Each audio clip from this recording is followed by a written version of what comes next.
Je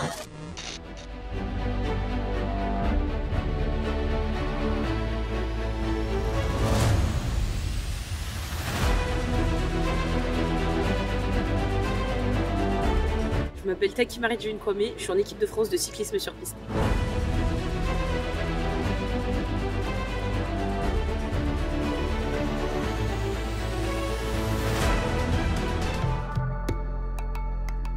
J'ai commencé quand j'avais 3 ans. J'ai rencontré mon premier coach qui s'appelle Gilbert Rousseau et qui travaillait à ma cantine de l'école primaire. Il avait une association de cyclisme, Jeunesse Cycliste Coudrisienne à l'époque. Et donc à chaque fois qu'on passait avec nos plateaux, il nous disait qu'on avait des jambes de cyclistes, etc., qu'on devrait venir s'inscrire dans son association. Et donc c'est ce que j'ai fait et j'ai adoré. J'étais quand même assez hyperactive comme enfant, donc je faisais toujours 2 sports. Tous les ans, je changeais de deuxième sport, mais le cyclisme, ça restait toujours. Donc j'ai fait du foot, j'ai fait du basket, j'ai fait de l'athlétisme, j'ai fait de la natation, j'ai fait du triathlon. Je m'entraîne pour faire du sprint, quoi. Donc je fais toutes les disciplines du sprint, vitesse par équipe, keirin, vitesse individuelle et maintenant kilomètres. Je ne me suis pas vraiment spécialisée sur le 500 mètres. Le 500 mètres, c'est une discipline que j'ai jamais préparée. Parce qu'en fait, je pense que c'est des qualités qui sont un peu innées.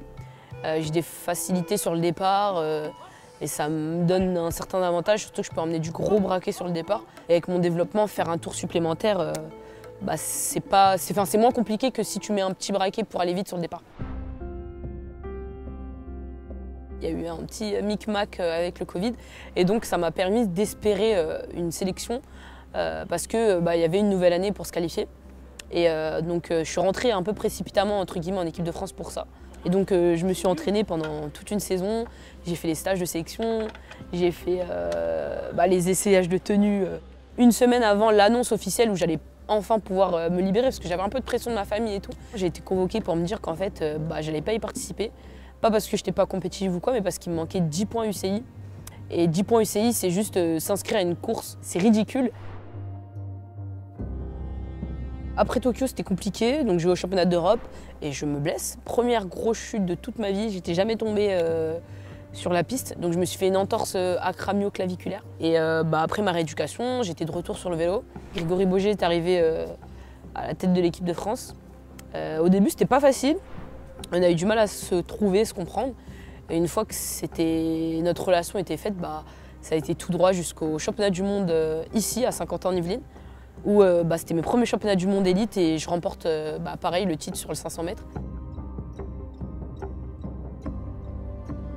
Et c'était l'apogée, quoi. C'était incroyable. C'était du kiff, quoi. À aucun moment je me suis dit ouais là je vais au travail ou la bascule elle s'est vraiment faite après ça, quoi, pour la préparation des Jeux de Paris. À partir du moment où je suis rentrée dans l'Olympiade de Paris 2024, il n'y avait plus d'amusement. Et je pense que c'est pas positif.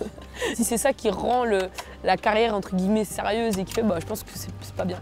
À aucun moment, 2022, je me voyais en professionnel, je sais pas quoi. Non, je faisais du vélo parce que ça me plaît. Je pense que c'est une période qui n'est pas trop facile. Là, on sort des Jeux Olympiques de Paris qui ne sont pas passés comme on l'espérait. En tout cas, pour ma part, c'est pas comme j'espérais. Que ce soit la compétition en elle-même ou toute l'Olympiade en elle-même, ça a été 2 ans vraiment difficiles. Mais c'est vraiment le retour à la maison, quand tout est fini, que là, tu te rends compte que tu viens de vivre un truc qui n'est pas si ouf que ça, quoi. C'est un moment de doute, j'ai envie de dire, de reconstruction, retrouver ce pourquoi j'ai commencé le vélo. La nourriture en général, etc.